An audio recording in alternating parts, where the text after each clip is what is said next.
Impossible to miss on a trip to Beantown is the famous Fenway Park, home to the most tragic baseball team, the Red Sox. With tickets in hands, we strolled through the historic canyons of this pastime Parthenon, paying our respects to Jimmy, and then to the mighty lobster roll. There's an energy within these walls that cannot be defined, so potent that even the bobbleheads bobble on their own. Remarkable.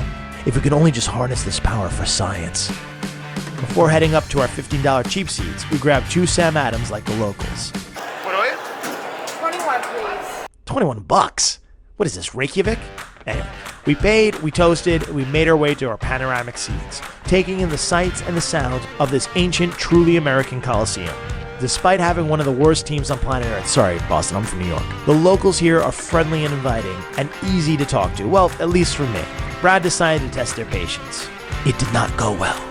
Take it off, Not Pally. here, bud. Not here, Yeah, bud. take it off. Off. The game roared along and the crowd cheered and shouted the entire time. It was a thunderous noise that echoed against the red brick walls, lifting spirits as the run came in.